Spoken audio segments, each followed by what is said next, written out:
we just celebrated Human Rights Day on Tuesday, but the HRC says there are still many challenges. It highlights government's failure to provide safe and secure environments consistently. Let's discuss this now with the HRC's Bongani Majola. Mr. Majola, good morning and thank you very much for your time. So it's still Human Rights Month. We're obviously reflecting on the journey to attaining the democracy that we enjoy, but also interrogating whether that which was envisaged in the Bill of Rights, particularly around safety and security, is being manifested. Where does the HRC stand on this?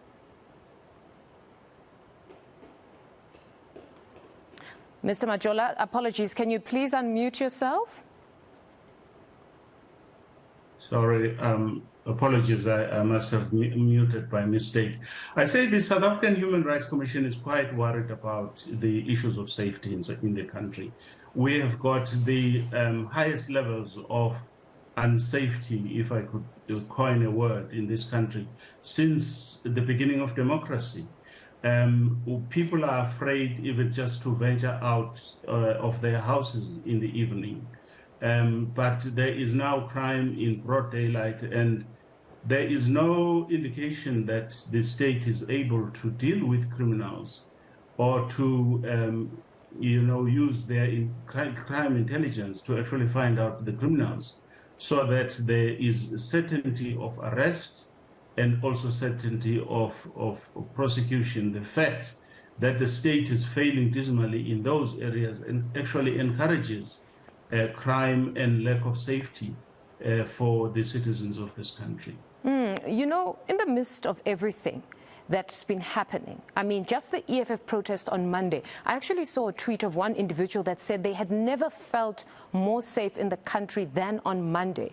You know, it's so sad that for the first time many saw the state's actual capacity to surveil our land. They've never seen such. Most of them actually said clearly there's capacity, there's just no will if we're still unsafe. Where do you stand on that one? Well, I also felt the same.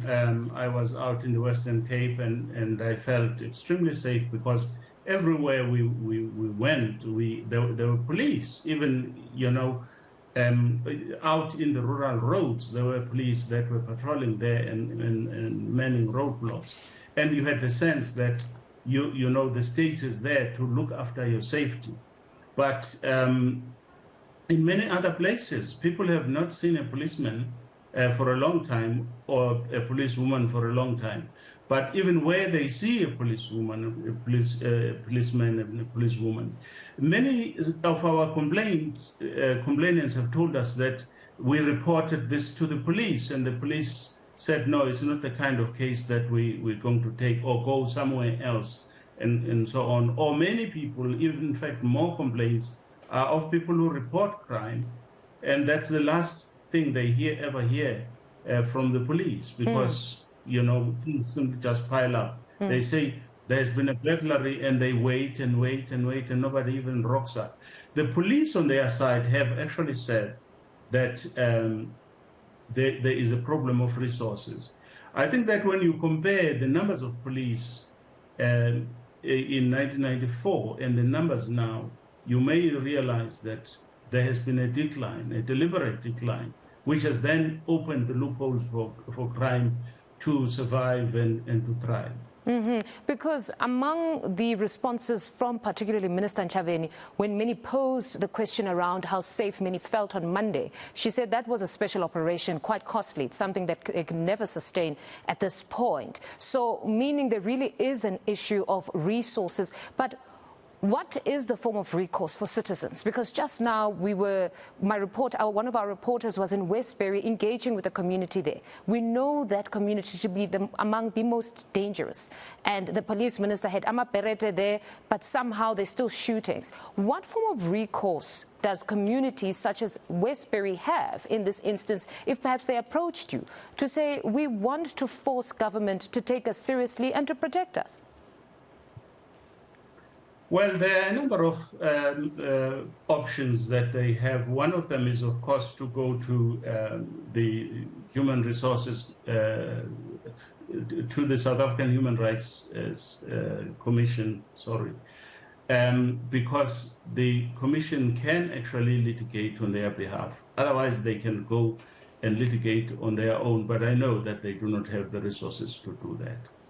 The most powerful weapon that they have is their vote, in terms of Section 19 of the Constitution. That if the government that they have put in power fails to deliver to them what they were expecting the government would deliver, then they should also resort to using their vote in order to find people who are more serious about their safety. But it means in the interim, though, the best, because there's always a long period between when elections are. So in the interim, if they really wanted to force the police minister to deploy more police in the area, it would be better then to come to the South African Human Rights Commission and then you litigate on their behalf. It would be better for them to come to us to litigate on their behalf, but we're aware that the minister is also dealing with a difficulty in the sense that there is a lack of resources. But is there nothing else that can be done where there's a special allocation? Because we're constantly reporting on Westbury. Children are dying there. And in as much as some of us are safe in our communities, it honestly starts to hurt that how dare we be so comfortable when another community is suffering like this? It surely can't be life. Well, we can talk with the government about that, but usually, as you know, there are measures that are taken, but they are of a temporary nature.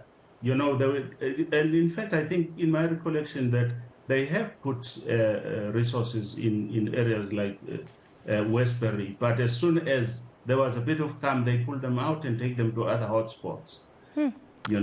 So yes, I think that in the interim we can speak with the Minister of Police and ask that they make a special arrangement. But I'm sure he will plead the lack of resources. But any special measures that he will put on the table will soon be taken away. It is important, of course, that all areas which are suffering like Westbury are also protected. In the Western Cape, there is an alarming level of violence there, gun shooting and what have you and so on. That is the other complicating factor. I think it's a matter that we need to raise even more pertinently with the government to say, do something in order to ensure the safety of the citizens. All right. Mr. Majola, thank you very much for your time this morning. That was Advocate Bongani Majola, the chairperson of the Human Rights Commission.